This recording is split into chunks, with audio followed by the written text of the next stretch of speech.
ಎಲ್ಲರಿಗೂ MCQ master ಕ್ವಿಜ್ಗೆ ಸ್ವಾಗತ. ಇಂದಿನ ಮೊದಲನೇ ಪ್ರಶ್ನೆ, 2 ಮೇ 2026ರಂದು ನೀತಿ ಆಯೋಗದ ಪೂರ್ಣಾವಧಿ ಸದಸ್ಯರನ್ನಾಗಿ ಯಾರನ್ನು ನೇಮಕ ಮಾಡಲಾಯಿತು? ನೀತಿ ಆಯೋಗಕ್ಕೆ ಪೂರ್ಣ ಸದಸ್ಯರಾಗಿ ಯಾರನ್ನ ನೇಮಕ ಮಾಡಲಾಗಿದೆ 2026ನೇ ಇಸ್ವಿಯಲ್ಲಿ?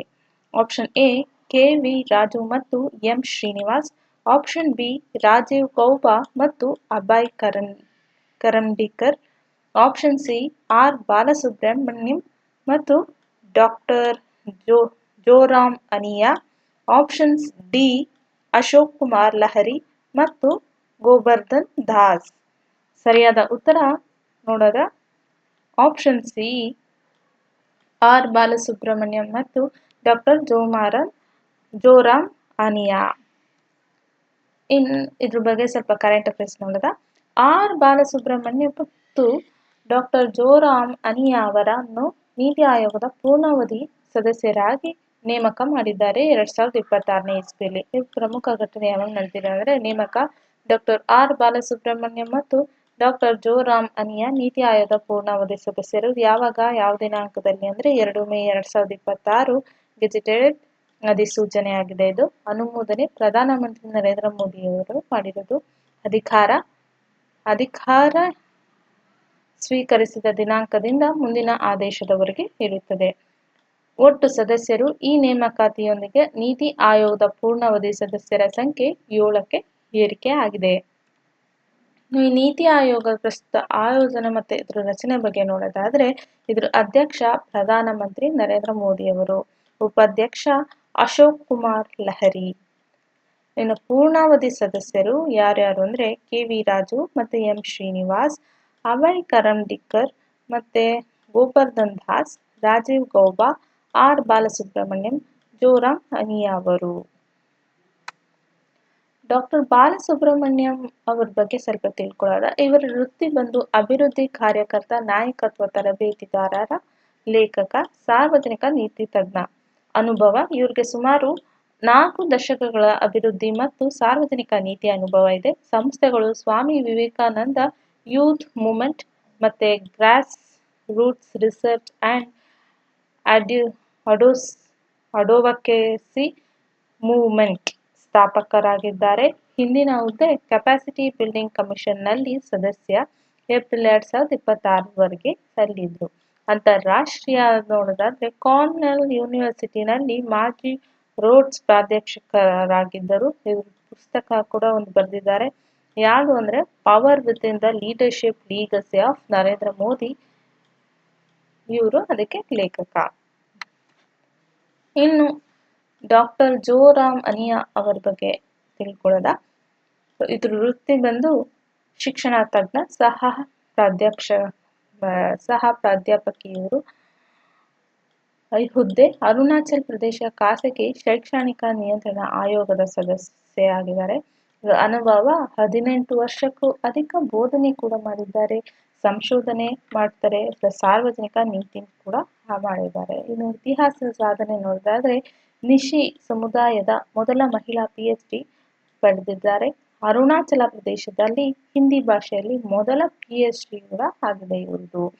ಕೊಡುಗೆ, ನಿಶಿ ಸಾಹಿತ್ಯ, ಸಂಸ್ಕೃತಿ, ಸ್ಥಳೀಯ ಜ್ಞಾನ ವ್ಯವಸ್ಥೆಗಳ ಮೇಲೆ ಪುಸ್ತಕಗಳು ಮತ್ತು ಸಂಶೋಧನೆ ಕೂಡ ಕೊಡುಗೆ ಕೊಟ್ಟಿದ್ದಾರೆ.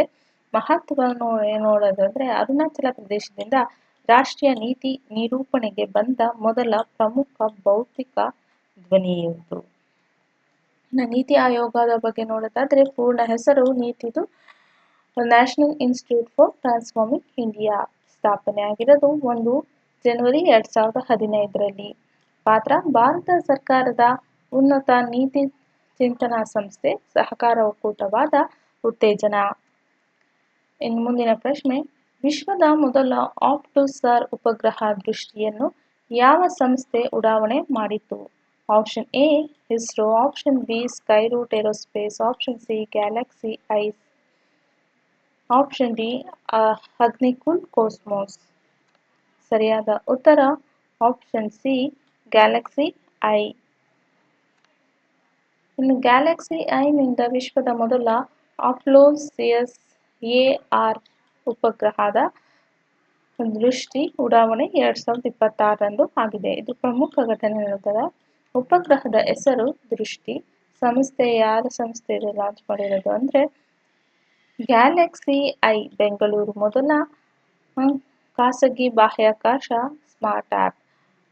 ಉಡಾವಣೆಯ ದಿನಾಂಕ 3 ಮೇ 2026 ಭಾನುವಾರದಂದು. ಉಡಾವಣಾ ವಾಹನ ಸ್ಪೇಸ್ ಎಕ್ಸ್ ಫಾಲ್ಕಾನ್ 9 ರಾಕೆಟ್.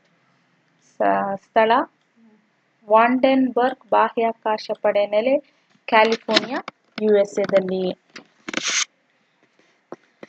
ದೃಷ್ಟಿ ಉಪಗ್ರಹದ ವಿಶೇಷತೆಗಳು ನೋಡೋದಾದ್ರೆ ವಿಶ್ವದ ಮೊದಲ ಆಪ್ಟೋಸರ್ ತಂತ್ರಜ್ಞಾನ ಅಪ್ಲಿಕಲ್ ಸರ್ ಸಂಯೋಜನೆ. ತೂಕ 190 ಕೆಜಿ. ಭಾರತದ ಅತಿದೊಡ್ಡ ಖಾಸಗಿ ಉಪಗ್ರಹವಾಗಿದೆ. ಕಕ್ಷೆ ಸೂರ್ಯ ಸಿಂಕ್ರೋಸನ್ ಸುಮಾರು 500 ಕಿಲೋಮೀಟರ್ ಎತ್ತರವಾಗಿರುತ್ತೆ. ರೆಸಲ್ಯೂಷನ್ 1.5 ಮೀಟರ್ ಇದೆ. ತಂತ್ರಜ್ಞಾನ ಯೂಸ್ ಮಾಡಿರೋದು ಯಾವುದು ಅಂದರೆ ಸಿಂಕ್ ಫ್ಯೂಸ್ಡ್ ಆಪ್ಟೋಸರ್ ಎಲೆಕ್ಟ್ರೋ ಆಪ್ಟಿಕಲ್ ಮತ್ತೆ ಸರ್ ಒಂದೇ ವೇದಿಕೆಯಲ್ಲಿ. ಆಪ್ಟೋಸರ್ ತಂತ್ರಜ್ಞಾನ ಎಂದರೇನು?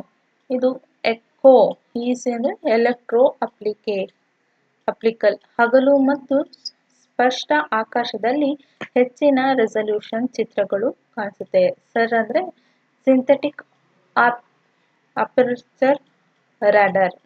ಮೋಡ, ರಾತ್ರಿ, ಕೆಟ್ಟ ಹವಾಮಾನದಲ್ಲೂ ರಾಡರ್ ಫಾಲ್ಸ್ ಮೂಲಕ ಚಿತ್ರ. ಸಂಯೋಜನೆ ಒಂದೇ ಉಪಗ್ರಹದಲ್ಲಿ 2 ಸಂವೇದಕಗಳು ಸಮಯ ಮತ್ತು ಕೋನ ವ್ಯತ್ಯಾಸವಿಲ್ಲದೆ ಒಂದೇ ಸ್ಥಳದಲ್ಲಿ ಇರುತ್ತದೆ. ಇದರ ಸ್ಥಾಪಕರ ಮತ್ತು ಹಿನ್ನೆಲೆ ನೋಡೋದಾದ್ರೆ ಸಿಇಒ ಯಶಸ್ ಸಿಂಗ್. ಸ್ಥಾಪನೆ 2021ರಲ್ಲಿ 5 ಐಐಟಿ ಮದ್ರಾಸ್ ವಿದ್ಯಾರ್ಥಿಗಳಿಂದ ಅಭಿವೃದ್ಧಿ. 5 ವರ್ಷಗಳ ಸ್ವದೇಶಿ R&D ಬಳಕೆ ಮತ್ತು ಮಹತ್ವ ರಕ್ಷಣೆ, ಗಡಿ ಕಣ್ಗಾವಲು, ಪರಿಸ್ಥಿತಿ ಜಾಗೃತಿ, ವಿಪತ್ತು, ಪ್ರವಾಹ ಮ್ಯಾಪಿಂಗ್, ಚಂಡಮಾರುತ, ಭೂಕುಸಿತ ಮೇಲ್ವಿಚಾರಣೆ, ಕೃಷಿ ಬೆಳೆ ಯೋಜನೆ, ಹವಾಮಾನ ಮೇಲ್ವಿಚಾರಣೆ ಆಗಿರುತ್ತದೆ.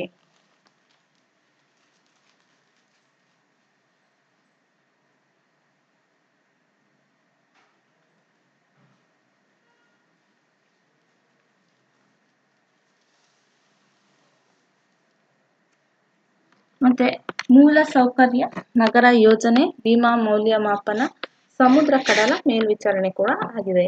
ರಾಷ್ಟ್ರೀಯ ಮಹತ್ವ, ಪ್ರಧಾನಿ ಮೋದಿ ದೃಷ್ಟಿ ಮಿಷನ್ ನಮ್ಮ ಬಾಹ್ಯಾಕಾಶ ಪ್ರಯಾಣದಲ್ಲಿ ಪ್ರಮುಖ ಸಾಧನೆ, ಯುವಕರ ನಾವೀನ್ಯತೆ ಮತ್ತು ರಾಷ್ಟ್ರ ನಿರ್ಮಾಣದ ಪ್ರೋತ್ಸಾಹಕ್ಕೆ ಸಾಕ್ಷಿಯಾಗಿದೆ.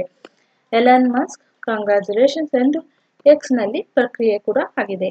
ಕೇಂದ್ರ ಸಚಿವ ಜಿತೇಂದ್ರ ಸಿಂಗ್ ಇದಕ್ಕೆ ವಿಶ್ವದ ಮೊದಲ ಆಪ್ಟೋಸರ್ ಮತ್ತು ದೇಶದ ಅತಿದೊಡ್ಡ ಖಾಸಗಿ ಉಪಗ್ರಹ. ಮುಂದಿನ ಪ್ರಶ್ನೆ, ಪ್ರಾಜೆಕ್ಟ್ ಫ್ರೀಡಮ್ ಅನ್ನು ಯಾವ ದಿನಾಂಕದಂದು ಘೋಷಿಸಲಾಯಿತು? Option A 28 February 2026, option B May 3, 2026, option C 4 May 2026, option D 6 May 2026. ಸರಿಯಾದ ಉತ್ತರ ಆಪ್ಷನ್ ಬಿ 3 ಮೇ 2026. ಅಮೆರಿಕದಿಂದ ಪ್ರಾಜೆಕ್ಟ್ ಫ್ರೀಡಮ್ ಹಾರ್ಮುಜ್ ಜಲಸಂಧಿಯ ಮೂಲಕ ಹಡಗುಗಳ ಎಸ್ಕಾರ್ಟ್ 2026. ಇದು ಪ್ರಮುಖ ಘಟನೆ ನೋಡಿದರೆ ಕಾರ್ಯಾಚರಣೆಯ ಹೆಸರು ಪ್ರಾಜೆಕ್ಟ್ ಫ್ರೀಡಮ್ ಆಗಿರುತ್ತೆ. ಪ್ರಾರಂಭಿಸಿದವರು ಅಮೆರಿಕ ಅಧ್ಯಕ್ಷ ಡೊನಾಲ್ಡ್ ಟ್ರಂಪ್. ಘೋಷಣೆ 3 ಮೇ 2026 ಭಾನುವಾರ, ಪ್ರಾರಂಭ ಆಗಿದ್ದು 4 ಮೇ 2026 ಸೋಮವಾರದಂದು.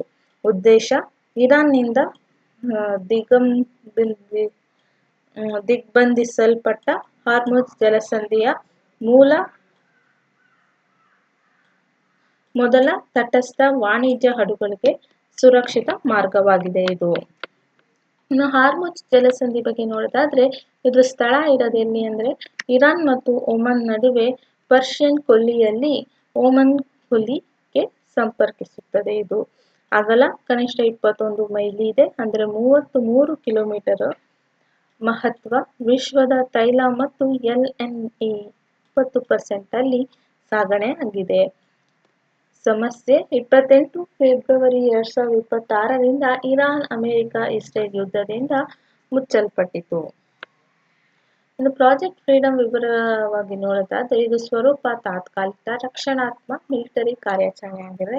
ಇದ್ರ ಗುರಿ 2,000 ವಾಣಿಜ್ಯ ಹಡಗುಗಳು 20,000 ನಾವಿಕರು ಬಿದ್ದಿದ್ದರು ಪಡೆ ಗೈಡೆಡ್ ಮಿಸೈಲ್ ಡಿಸ್ಟ್ರಾಯರ್ಗಳು 100ಕ್ಕೂ ಅಧಿಕ ವಿಮಾನ ಡ್ರೋನ್ಗಳು 15,000 ಸೈನಿಕರು ನೇತೃತ್ವದಲ್ಲಿ US CENTCOM ಅಡ್ಮೈರಲ್ broad Cooper.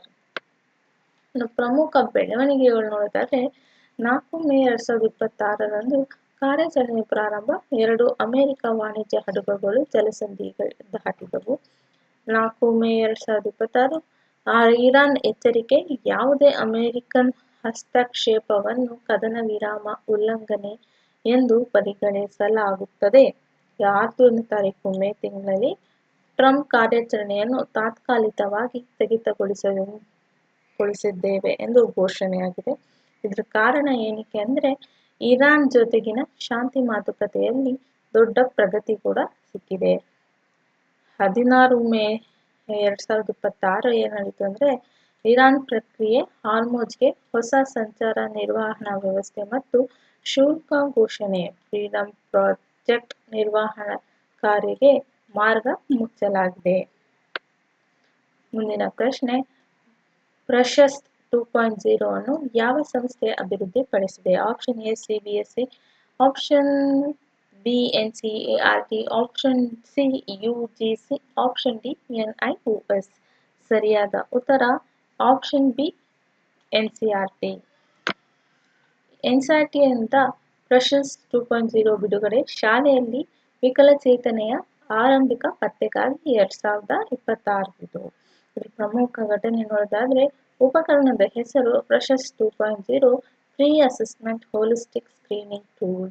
ಅಭಿವೃದ್ಧಿಪಡಿಸಿದವರು NCERT, ರಾಷ್ಟ್ರೀಯ ಶೈಕ್ಷಣಿಕ ಸಂಶೋಧನೆ ಮತ್ತು ತರಬೇತಿ ಮಂಡಳಿ. ಬಿಡುಗಡೆ 2026 ಜನವರಿ ಅಥವಾ ಮೇ. ಪರಿಷ್ಕೃತ ಆವೃತ್ತಿಯಾಗಿದೆ. ಉದ್ದೇಶ ಶಾಲಾ ಮಕ್ಕಳಲ್ಲಿ 21 ವಿವಿಧ ವಿಕಲಚೇತನಗಳನ್ನು ಆರಂಭಿಕ ಹಂತದಲ್ಲೇ ಪತ್ತೆ ಹಚ್ಚುವುದು ಇದು. ಪ್ರಶಸ್ತ್ 2.0 ಬಗ್ಗೆ ಪ್ರಮುಖ ವಿವರಗಳು ನೋಡೋದಾದ್ರೆ ಇದು ಪೂರ್ಣ ರೂಪ free assessment holistic screening tool. ಇದು ಕಾನೂನು ಆಧಾರವಾಗಿ ಆರ್ಪಿಡಬ್ಲ್ಯೂ ಕಾಯ್ದೆ 2016 rights of person with disability act. ಇದು ವ್ಯಾಪ್ತಿ 21 ಬೆಂಚ್ಮಾರ್ಕ್ ವಿಕಲಚೇತನಗಳು. ಸ್ವರೂಪ ಮೊಬೈಲ್ ಆಪ್ ಮತ್ತೆ ವೆಬ್ ಆವೃತ್ತಿ ಆಂಡ್ರಾಯ್ಡ್ ಮತ್ತೆ iOS ಅಲ್ಲಿ ವರ್ಕ್ ಆಗುತ್ತೆ. ಬಳಕೆದಾರರು ಮುಖ್ಯ ಶಿಕ್ಷಕರು, ವಿಶೇಷ ಶಿಕ್ಷಕರು, ಸಲಹೆಗಾರರು. ಪ್ರಮುಖ ವೈಶಿಷ್ಟ್ಯಗಳು ನೋಡೋದಾದ್ರೆ ಇದು 2 ಹಂತ ಪರಿಶೀಲನೆ ಇದೆ. ಭಾಗ 1 ಸಾಮಾನ್ಯ ಶಿಕ್ಷಕರಿಂದ ವೀಕ್ಷಣೆ ಆಧಾರಿತ ವಸ್ತುನಿಷ್ಠ ಪ್ರಶ್ನೆಗಳು. ಭಾಗ 2 ವಿಶೇಷ ಶಿಕ್ಷಕರು ಅಥವಾ ಮುಖ್ಯ ಶಿಕ್ಷಕರಿಂದ ದ್ವಿತೀಯ ಹಂತ ನಿರ್ದಿಷ್ಟ ಪರಿಶೀಲನೆ. ಡೇಟಾ ಏಕೀಕರಣ ಯುಡಿಐಎಸ್ಇ ಮತ್ತೆ ಅಪರ್ ಐಡಿ ಸ್ವಾವಲಂಬನ್ ಕಾರ್ಡ್ ಪೋರ್ಟಲ್ ಜೊತೆ ಸಂಯೋಜನೆಯಾಗಿದೆ. ಭದ್ರತೆ ಡಿಜಿಲಾಕರ್ ಮತ್ತು ಮೇರಿ ಪೆಹಚಾನ್ ಎಂಬ ಮೂಲಕ 2 ಹಂತದಲ್ಲಿ ದೃಢೀಕರಣವಾಗಿದೆ. ವರದಿ ಶಾಲಾ ಮಟ್ಟದ ಪ್ರಮಾಣಿತ ವರದಿ ಕಾರ್ಡ್ ಟ್ರ್ಯಾಕಿಂಗ್ ಡೌನ್ಲೋಡ್ ಸೌಲಭ್ಯವಾಗಿದೆ. ಭಾಷೆ 23 ಭಾಷೆಗಳಲ್ಲಿ ಇದು ಲಭ್ಯವಾಗಿದೆ. ಪ್ರಶಸ್ತ್ 1.0 ಮತ್ತು 2.0ಗೂ ಏನ್ ಡಿಫ್ರೆನ್ಸ್ ಇದೆ ನೋಡೋದಾದ್ರೆ ಇದು 1.0ದಲ್ಲಿ ಕೇವಲ ಬರೀ ಆಂಡ್ರಾಯ್ಡ್ ಅಲ್ಲಿ ಮಾತ್ರ ವರ್ಕ್ ಆಗುತ್ತೆ. 2.0ದಲ್ಲಿ ಆಂಡ್ರಾಯ್ಡ್, iOS ಮತ್ತೆ ವೆಬ್ ಅಲ್ಲಿ ಕೂಡ ವರ್ಕ್ ಆಗುತ್ತೆ. ಸರ್ವರ್ ತೊಂದರೆ ಇತ್ತು 1.0ದಲ್ಲಿ. 2.0ದಲ್ಲಿ ಸುಧಾರಿತ ಸರ್ವರ್ಗಳು ಮತ್ತೆ ಭದ್ರತೆ ಕೂಡ ಇದೆ. 1.0ದಲ್ಲಿ ಡೇಟಾ ನಿರ್ವಹಣೆಗೆ ತುಂಬಾ ಕಷ್ಟ ಇರ್ತಾ ಇತ್ತು. ಬಟ್ 2.0ದಲ್ಲಿ ಬುಲೆಟ್ ಅಪ್ಲೋಡ್ ಬಲ್ಕ್ ಆಗಿ ಅಪ್ಲೋಡ್ ಮಾಡ್ಬೋದು. ರಿಯಲ್ ಟೈಮ್ ನೋಟಿಫಿಕೇಶನ್ ಕೂಡ ಅಲ್ಲಲ್ಲೇ ಬರುತ್ತೆ. ಬಳಕೆದಾರರ ಪರಿಶೀಲನೆ ಇಲ್ಲ. ಬಟ್ ಇಲ್ಲಿ ಯುಡಿಐಎಸ್ಸಿ ಮತ್ತೆ ಇಮೇಲ್ ಮೂಲಕ ಪ್ರಾಂಶುಪಾಲಕರ ದೃಢೀಕರಣವಾಗಿರುತ್ತೆ. Thank you. ಎಲ್ಲರಿಗೂ ಧನ್ಯವಾದ ಅಂತ ಹೇಳ್ತಾ ಮುಂದಿನ ವಿಡಿಯೋದಲ್ಲಿ ಭೇಟಿಯಾಗೋಣ. ಅಲ್ಲಿವರೆಗೂ ಲೈಕ್, ಸಬ್ಸ್ಕ್ರೈಬ್ ಮತ್ತು ಶೇರ್ ಕೊಡಿ ಅಂತ ಕೇಳ್ತೀನಿ. ಇಷ್ಟ ಆಗಿಲ್ಲ ಅಂದರೆ ಡಿಸ್ಲೈಕ್ ಕೊಡಿ ಅಂತ ಹೇಳ್ತೇನೆ. Thank you.